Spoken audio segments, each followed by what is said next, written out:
बड़े सवाल होते हैं सारों के, और ख़ास तौर पे जब हम सिंध तास मुआहदे की बात करते हैं ना, तो सारों के बहुत से क्वेश्चंस हैं कि भाई ये कैसे हो सकता है।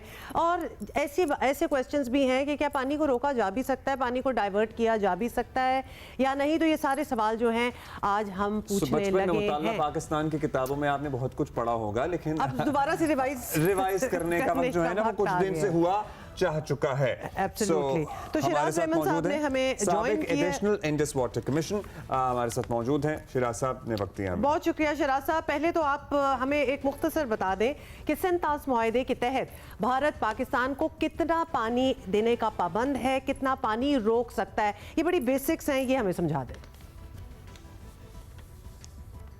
जी, इसमें एक जो सिंध तास मुआहदा है, इसमें पानी की क्वांटिटी जो है ना वो इसमें मेंशन नहीं है। इसमें दरियाओं की तकसीम हुई थी।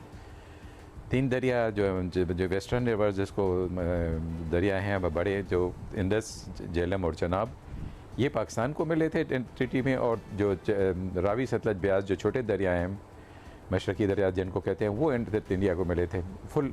इसमें क्वांटिटी कहीं पे भी मेंशन नहीं है।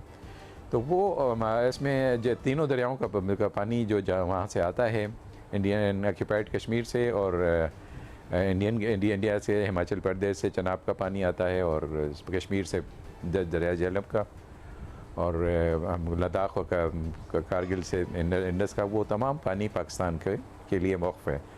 Thank you. अब ज़रा प्रैक्टिकल हमें बात समझाइएगा। भारत का ये तक कह देना कि हम ये मुआहदा मुअत्तल कर रहे हैं, हम इसे नहीं मानेंगे और पाकिस्तान पानी जाने नहीं देंगे, कितना मुमकिन है ये सब कुछ करना, होना? मतलब रातों रात डैम तो बन नहीं सकते। हाँ, मतलब ये रेटरिक है, बस बातें ही हैं, या कुछ प्रैक्टिकली किया भी जा सकता है? या दरियाओं का रुख मोड़ देना, हाँ। क्या ये पॉसिबल है? जी नहीं, इसमें वो पानी वो हमारा रोक नहीं सकते प्रैक्टिकली भी, और अगर वो चाहें ऐसा मुमकिन नहीं है। जिस टेरियन से इंडस दरिया सिंध आता है, उसमें तो तमाम बिल्कुल ही नामुमकिन है। और दरिया झेलम में भी उनके पास ऐसी कोई कैपेसिटी नहीं है कि हमारा पानी रोक सकें। चनाब में अभी तक उनके पास ऐसे कोई बड़े रिजर्वायर्स नहीं हैं। चनाब सारा 100% पानी, क्योंकि चनाब का इंडियन कैचमेंट से आता है या ऑक्यूपाइड कश्मीर से, तो उसमें वो पानी उसको मैनिपुलेट कर सकते हैं किसी हद तक। सर्दियों के दिनों में दरिया बागलियार में उनके पास थोड़ी सी कैपेसिटी है। सर्दियों के दिनों में जनवरी फरवरी में जब दरिया शराब में पानी थोड़ा सा रह जाता है, तो बागलियार से वो मैनिपुलेशन कर सकते हैं। 25-26 दिन पानी सिर्फ दरिया चनाब का सिर्फ 25-26 दिन रोक सकते हैं। लेकिन वो भी उसमें उनको कंप्रोमाइज़ करनी पड़ेगी फिर वहाँ से जो वो हाइड्रो पावर जनरेशन कर रहे हैं। तो ये उनके लिए ये सोचने की बात होगी कि ऐसा, और हमें इसका इतना कोई ख़ास नुकसान नहीं होगा।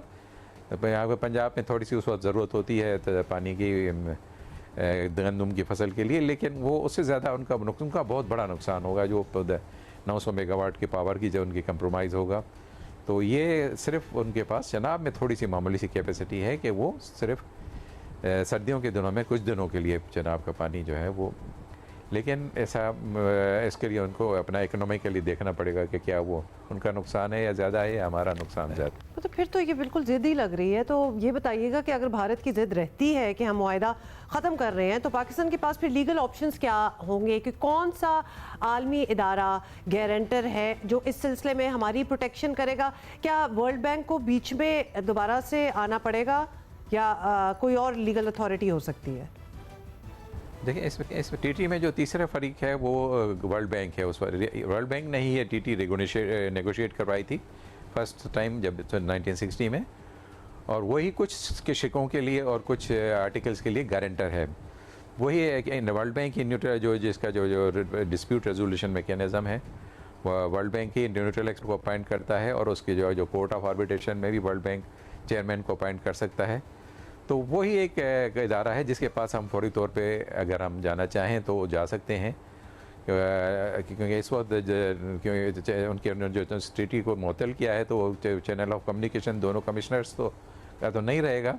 अब हमें जो भी बात करनी होगी वो या तो दोनों ममालिक के जो है ना फॉरेन ऑफिसेस या फिर वर्ल्ड बैंक को इसमें इन्वॉल्व करना पड़ेगा। जो फौरी तौर पे, ताकि जगह इसमें कोई जो ताकि ये बहाल हो सके कि चैनल ऑफ कम्युनिकेशन तो कम से कम बहाल किया जा सके। कम्युनिकेशन सर्टनली बहाल होना चाहिए, बहाल रहना चाहिए, लेकिन भारत को ये बात कौन समझाए। बहुत शुक्रिया आपका मेमन साहब। लेकिन बात यही है कि जितने भी एक्सपर्ट से बात कर रहे हैं वो प्रैक्टिकली कुछ करना इस ट्रीटी को, मतलब एक तो कह देना कि जी बस खत्म, इसको होल्ड इन अबेयंस आप कर रहे हैं, लेकिन व्हाट कैन बी डन, नुकसान तो बाय ऑल प्रैक्टिकल पर्पसेस लगता है कि उनका ही ज्यादा वावेला है होगा। हाँ, प्रैक्टिकली करना बहुत ही इम्पॉसिबल सी बात है, ये बहुत मुश्किल है। हम सिफारती सतह की कोशिशों की इससे पहले बात कर रहे थे। पाकिस्तानी वजीर खारजा का राब्ता हुआ है चीनी वजीर खारजा से और बहुत अहम गुफ्तगू हुई है मौजूदा सूरत हाल को लेकर, और चीन ने भी कहा है कि हम बहुत ही बारीक बीनी से सूरत हाल का जायजा ले रहे हैं। हाउएवर अगर बाकी जरा वर्ल्ड लीडर्स को देखा जाए तो वो शायद अनफॉर्चुनेटली फॉर इंडिया इस बात को उस तरह सीरियसली नहीं ले रहे जितना इंडिया चाहता है। अभी तक तो ऐसा होता नजर नहीं आ रहा। महारत, सिफारती कामयाबी शामिल है, सर्टनली है। एजाज चौधरी साहब, सीनियर सिफारतकार, साबिक सेक्रेटरी खारजा हमारे साथ मौजूद हैं। सर, पहलगाम वाक़े के बाद भारत सर्टनली, आपको पता ही है, उनका हर दफ़ा की तरह एक मखसूस एजेंडा होता है, एक टोन होती है, लेकिन अमेरिका समेत कोई आलमी ताकत इंडिया की उस तरह खुली सपोर्ट नहीं करती नजर आ रही जैसा वो एक्सपेक्ट कर रहे थे, जैसा मे बी उन्हें उम्मीद थी। अब अक़वाम मुत्तहिदा में भी वो अपनी मर्जी की करारदाद तक नहीं ला सके। भारतीय अवाम और मीडिया भी इस दफा कुछ सवालात कर रहा है और पूछ रहा है कि भाई जब भी मोदी की पॉपुलैरिटी कम होने लगती है, ऐसा कुछ हो जाता है, तो क्या too much of a coincidence इस मर्तबा मोदी सरकार जरा तनहा नजर आती है आलमी सतह पे? जी कुछ हद तक तो आप सही कह रहे हैं, क्योंकि ये समझते थे कि पाकिस्तान को मुकम्मल तौर पर तनहा करेंगे और इस वाक़े की बुनियाद पर बड़ा सा कोई एक्शन करेंगे जिसको इंटरनेशनल कम्युनिटी एंडोर्स करेगी। लेकिन हुआ ये कि इन्होंने कोई एविडेंस नहीं दी किसी किस्म की, कोई जिसे कहते चले ठोस एविडेंस, क्या कोई हल्का फुल्का सबूत भी नहीं दे सके। उल्टा अपने ही मकबूजा कश्मीर के अंदर मुख्तलिफ घर जाके ना तबाह कर रहे हैं और ये कह रहे हैं कि गोया इन्हें पैगाम ये दे रहे हैं कि ये लोग यहीं पे थे, मकामी लोग थे। तो खुदा जाने मकामी लोग थे या इनके अपने ही लोग मिले हुए थे, वो तो अब ये तहकीकात करेंगे। कहते हैं कि NIA जो इनकी है वो अब इन्वेस्टिगेट करेगी। तो ये गोया इन्वेस्टिगेशन करने से पहले ही ये इन्होंने इल्ज़ाम लगा दिया था, तो फिर कैसे पूरी दुनिया एतबार कर देती है? उनकी भी अपनी इंटेलिजेंस एजेंसी है, उनके पास भी सैटेलाइट हैं, वो सारी इंफॉर्मेशन रखते हैं। तो मेरा ख्याल है कि इनका जो एजेंडा है वो उस तरीके से नहीं हिंदुस्तान का एजेंडा लिया। हाँ, लोग जो मरे हैं उन पर सब अफसोस करते हैं, पाकिस्तान ने भी किया है, उस वाक़े को कंडेम करना चाहिए, वो नहीं होना चाहिए जिसने भी किया है। लेकिन एकदम से बगैर सबूत के, बगैर तहकीक के अगर आप इल्ज़ाम लगाएंगे तो दुनिया आपके साथ सिर्फ इस हद तक हमदर्दी करेगी कि वो कंडेम करेगी, साथ नहीं आ जाएगी कि आप जो भी एक्शन करेंगे आपके साथ होंगे। तो उस हद तक आपका मुशाहिदा। एजाज चौधरी, जो आपने बगैर तहकीक के बात की है, दैट इज़ वेरी इंपॉर्टेंट के, और इंडिया के अंदर से भी जो आवाज़ें हैं वो यही हो रही हैं कि ये एक मैसिव इंटेलिजेंस फेलियर है ऑन देयर पार्ट, जिसको अब ज़रा ब्रश अंडर द कारपेट, इल्ज़ाम तराशी, इसमें बदला जा रहा है। ये बताइएगा कि एक तासुर ये है कि 5 साल पहले वाली डोमेस्टिक और इंटरनेशनल सपोर्ट ना मिलने पर मोदी का रद्द अमल कुछ भी हो सकता है। वो बजाय समझदारी दिखाने के कुछ उल्टा सीधा भी कर सकता है। मतलब कितना उल्टा सीधा कर सकता है? तो आपको ऐसा खदशा नजर आता है या फिर better sense would prevail? After all he is leader of a very big country. तो कुछ समझदारी से आप आगे जाते हुए देख रहे हैं? उसको खदशे को रूल आउट नहीं कर सकते हैं। उसकी वजह यह है कि हिंदुस्तानी मीडिया ने और उनके पुराने जर्नैल और रिटायर्ड लोग टीवी पे आके उन्होंने इतना ज़्यादा हंगामा खड़ा किया कि अपनी ही हकूक़ को मजबूर कर दिया कि आप कुछ करें। दूसरा ये है कि बिहार में इलेक्शंस आ रहे हैं, उसके बाद कुछ अरसे बाद यूपी और दूसरी रियासतों में आने इलेक्शंस, तो उसके लिए भी आपको पता है कि हिंदुस्तान में बीजेपी ने जब इलेक्शन जीता है वो पाकिस्तान के मुतल्लिक अपनी एक मुआंदाना रवैया इख्तियार करके जीता इलेक्शंस। तो इस वजह से ये काफ़ी हद तक मतलब ये कहा जा सकता है कि ये शायद कोई इस किस्म की हरकत करें। अब मसला ये है कि जब 2016 में इन्होंने क्रॉस LOC किया, उसका कोई पता नहीं चला कि ये किया भी है कि नहीं। 2019 में जब किया बालाकोट में, तो जवाब बड़ा सख्त आ गया पाकिस्तान से, पायलट उनका पकड़ा गया। अब ये क्या करेंगे? और जबकि इनको ये भी खबर मिल रही है कि पाकिस्तान भी शायद कोई जवाबी कार्रवाई कर दे, तो दुनिया भी इनको रोक रही है और होश के नाखून लेने पे मजबूर करेगी, इनके अपने लोगों को भी समझ आ जाएगी। तो इस वजह से कर तो सकते हैं, रूल आउट तो नहीं कर सकते हैं ना, क्योंकि इस वक्त उन्होंने जज्बात बहुत उभारे हुए हैं, लेकिन पाकिस्तान की तरफ से भी तैयारी पूरी है। तो इस वजह से अगर कोई उनको चीज रोकेगी वो ये है कि पाकिस्तान की तरफ से भी बहुत तैयारी तो पूरी है और बता भी दिया है बगैर कोई लगी लिपटी रखे। सर, इस पूरी टेंशन में पाकिस्तान ने तहकीकात में ताउन की पेशकश भी की है, जो बड़ा ब्रेक थ्रू हो सकता था अगर इंडिया उसे एक्सेप्ट कर लेता।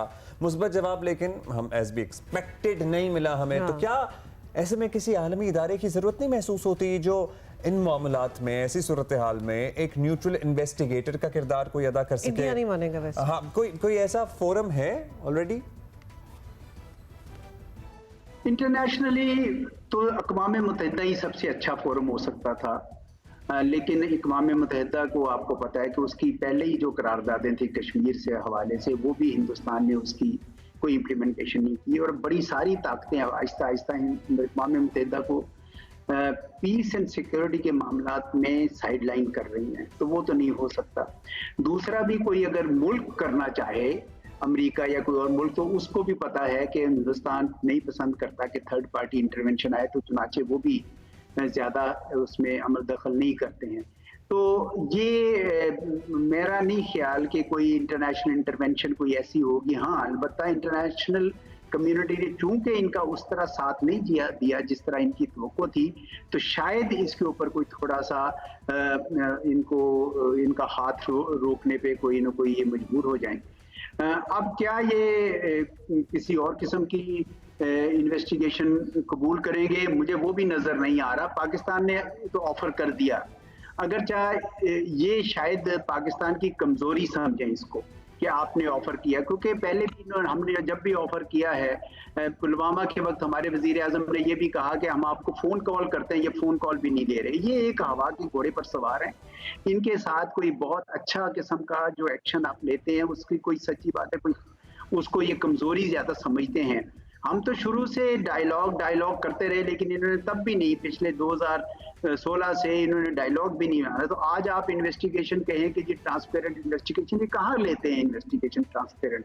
हम ऑफर भी कर दें तो बल्कि उसको कई बार ये कमजोरी की अलामत समझते हैं। बहरहाल हमारी हुकूमत ने मुनासिब यही समझा कि हम फिर भी ऑफर कर दें, तो ठीक है, अगर ये उसकी तरफ आ जाए। मुझे वैसे शक है कि ये उस तरफ नहीं आएंगे। बहुत शुक्रिया एजाज चौधरी साहब। और क्लियरली ऐसा ही लग रहा है कि भारत ने एक अपना जहन बना लिया है, दे हैव डिसाइडेड कि बस ऐसा ही हुआ है। बेशक उसमें सच्चाई बिल्कुल उलट हो, हम किसी से बात नहीं करने वाले, कोई इन्वॉल्व नहीं होगा। यूनाइटेड नेशंस की तो I am sorry to say after what has been happening in the world, I mean फ़लस्तीन, गज़ा वगैरह को भी देख लें, उनकी कोई इतनी स्टैंडिंग अप से रही नहीं है, और इंडिया ने किसी को अलाउ नहीं करना कि वो बीच में पड़े। उनके जहन में शायद पहले ही तैयार होता है, वो पता नहीं किसी बॉलीवुड राइटर से लिखवाते हैं, स्क्रीन पे से लिखवाते हैं। ऐसा ही है, क्योंकि उसमें लूप होल्स उतने ही हैं जितने भी बननी होती है ना बाद में, और उतनी ही लूप होल्स होते हैं जितने उनकी फिल्मों में होते हैं, पिटनी भी होती हैं, फ्लॉप भी होनी होती हैं। सॉरी टू से, लेकिन ये एक्चुअली इसी तरह ही लगना स्टार्ट हो गया। अब इस अच्छा, ट्रेड भी पाकिस्तान ने बहुत सारे इकदाम किए, हमने एयर स्पेस अपनी बंद कर दी, हमने अपनी ट्रेड बंद कर दी, किसी इनडायरेक्ट तरीके से भी हमने ट्रेड बंद कर दी, थर्ड पार्टी ट्रेड।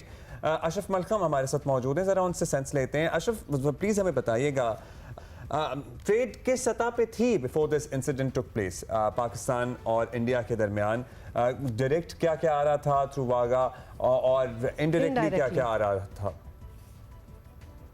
जी बिल्कुल, इस वक्त पाकिस्तान और इंडिया के दरमियान तो जो ऑफिशियली दोनों मुल्कों के दरमियान बराह रास्त तजारत है वो तो नहीं हो रही। जब इंडिया ने अगस्त 2019 में जो कश्मीर में आर्टिकल 370A इसको रिवोक करके उसका स्टेटस चेंज किया था, पाकिस्तान ने ऑफिशियली इंडिया के साथ बराह रास्त किसी भी किस्म की तजारत बंद कर दी थी। लेकिन जैसे ज़रूरतें होती हैं बिजनेस कम्यूनिटी या दोनों ममालिक की, वो अपने रास्ते फिर बनाते हैं, और इस सूरत हाल नहीं बने। पाकिस्तान और इंडिया के दरमियान बिल्कुल ट्रेड हो रही थी, वो तकरीबन जो उसका वॉल्यूम था जो थर्ड कंट्री के जरिए हो रही थी, खासतौर पर सिंगापुर दुबई के जरिए हो रही थी, उसका वॉल्यूम 1.14 अरब डॉलर बनता था पिछले 9 महीने में। अगर मैं बात करूं आपसे अप्रैल 2024 के अदादोशुमार में आपको बता रहा हूं, अप्रैल 2024 से लेकर जनवरी 2025 तक जो पाकिस्तान और इंडिया के दरमियान थर्ड कंट्री के जरिए ट्रेड हुआ है वो तकरीबन 1.14 अरब डॉलर का हुआ है जी।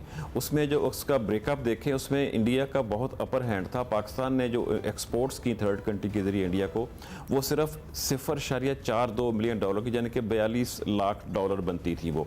जबकि पाकिस्तान में जो चीज़ें आई 500 मिलियन डॉलर यानी कि 50 करोड़ डॉलर तो थर्ड कंट्री के जरिए बराह रास्त पाकिस्तान में आया, और 640 मिलियन डॉलर जो था वो थ्रू पाकिस्तान अफगानिस्तान के ट्रांजिट ट्रेड के तहत गया, जो 64 करोड़ डॉलर बनता है इस 9 महीने के अरसे में।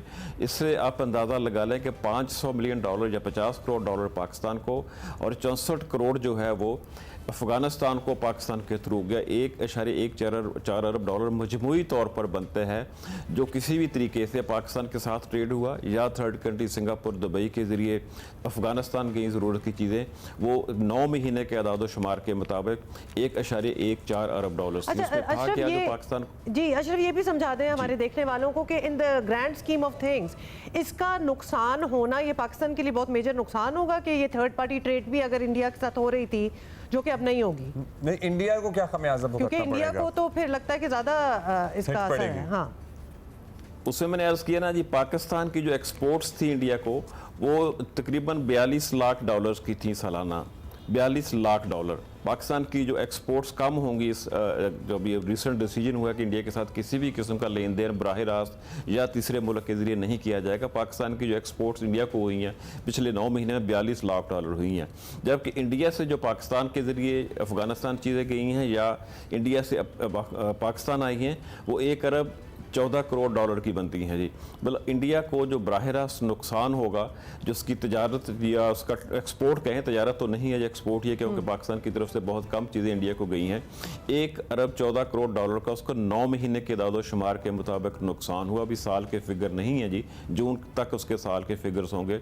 जो चीज़ें इंडिया से पाकिस्तान को आती थी वो बड़े, इसमें ख़ास तौर पर केमिकल्स थी, लाइफ सेविंग ड्रग्स थी, या एमरजेंसी की सूरत हाल में पाकिस्तान कुछ एग्जाम्पशंस देता था, जिसमें दवाइयाँ थी और फार्मास्यूटिकल के केमिकल से वो चीज़ें पाकिस्तान आ रही थी। लेकिन सबसे अहम चीज़ मैं आपको बता दूं, इंडिया को जो ज़्यादा नुकसान जो हुआ है, पाकिस्तान को 2-3 चीज़ों की हमेशा ज़रूरत होती है। इस पर टॉक्स हो रही थी, दोनों ममालिक से बिजनेस कम्युनिटीज़ का एक प्रेशर था कि हमें किसी न किसी तरीके से रूट को खोलना चाहिए, जिसमें ख़ास तौर पर चीनी की दरामद की बात हो रही थी, कॉटन की दरामद की बात हो रही थी, गंदम की दरामद की बात हो रही थी। अगर पाकिस्तान में किसी वक्त शॉर्टेज होती है, बजाय इसके हम किसी और मुल्क से, यूरोप से या ईस्टर्न यूरोप से चीज़ें इंपोर्ट करें, हम इंडिया से क्रॉस बॉर्डर क्यों नहीं इसको इंपोर्ट करते। वो एक दोनों तरफ से कम्युनिटी से प्रेशर था, गवर्नमेंट इसको रीथिंक कोई सवाल नहीं उठता, जाहिर नहीं उठता, लेकिन बहुत शुक्रिया आपका अशरफ। अच्छा, सर्टेनली मेडिसिन्स जो कि इंडिया से आती हैं और हमारी फार्मास्यूटिकल इंडस्ट्री के लिए भी अपॉर्चुनिटी है कि जो दवाइयाँ किसी न किसी रूट के थ्रू इंडिया से पाकिस्तान पहुंच रही थी, और वो दवाइयाँ बड़ी ज़रूरी मेडिकेशन हैं। और उसके बारे में हम भी बड़ा अक्सर इस बात करते थे कि maybe it is time, जब हमें we need to take things in our own hands as well, तो शायद ये वो मौका आ गया है।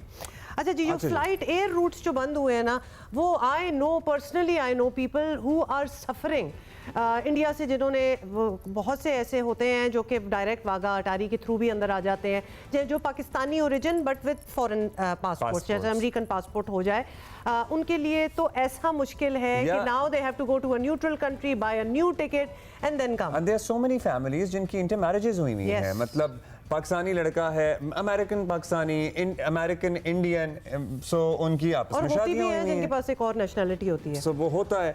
तारिक अबुल हसन हमारे साथ मौजूद हैं। तारिक, बताइएगा, जो एक केओस तो होता है, अचानक से रूट तब्दील हो जाए, एयरलाइनों को तो नुकसान हो रहा है, लेकिन ओवरऑल क्या टिकट्स की प्राइस में भी फ़र्क पड़ा है, जर्नी की ड्यूरेशन में भी फ़र्क पड़ रहा है? जी बिल्कुल ऐसा है, और ये कोई मामूली फर्क नहीं है, बहुत ज्यादा फर्क पड़ा है। तकरीबन एक अंदाजा लगाया जा रहा है कि जो इजाफी फ्यूल इंडियन एयरलाइंस को बर्दाश्त करना पड़ रहा है, और इजाफी पेलोड उनको लेना पड़ रहा है, और जो रूट भी लंबा हो गया, इन सब की वजह से तकरीबन कोई 20% जो है वो 20% तक किरायों में इजाफा हो सकता है इंडियन एयरलाइंस का। तो इसका दूसरा पहलू ये होगा कि जाहिर है कि लोग ट्रैवल करते हुए ये कोशिश करते हैं कि वो कम से कम टिकट वाली एयरलाइंस के साथ सफर करें। तो ऐसा बहुत सारा ट्रैफिक पैसेंजर्स का कि जो इंडियन एयरलाइंस का था वो अब शिफ्ट हो रहा है दूसरी एयरलाइंस के ऊपर। तो एक बड़ा ये फाइनेंशियल लॉस जो है वो इंडियन एयरलाइंस को बर्दाश्त करना पड़ रहा है कि पैसेंजर्स की एक बहुत बड़ी तादाद जो है वो दीगर एयरलाइंस के टिकट खरीद रही है और अपना सफर जो है वो जाहिर है कि को इस लिहाज से भी बेहतर बनाना है कि ड्यूरेशन कम हो। तो ये एक मुश्किल इंडियन एयरलाइंस को हो रही है कि उनका पैसेंजर शिफ्ट हो गया है।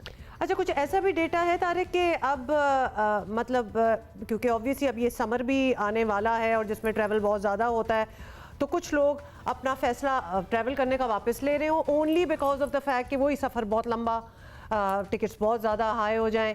तो कुछ ऐसी भी कुछ डेटा है, कुछ एनालिसिस हैं आपके सामने?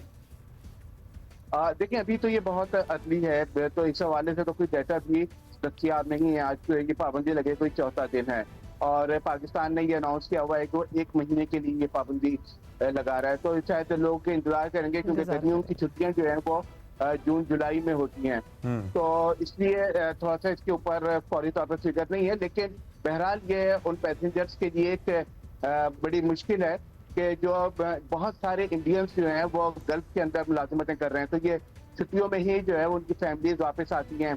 इसी तरह जो यूरोप और अमेरिका में रिहाइश पजीर लोग हैं उनकी भी जो है वो गर्मियों में ही जो है उनकी छुट्टियों में अपनी जर्नी जो है वो प्लान करते हैं। तो उन लोगों के लिए तो एक मुश्किल है ये, लेकिन अभी फौरी तौर के ऊपर कोई डाटा जो है इस हवाले से दस्तियाब नहीं है। गॉट इट तारिक अबुल हसन, बहुत शुक्रिया।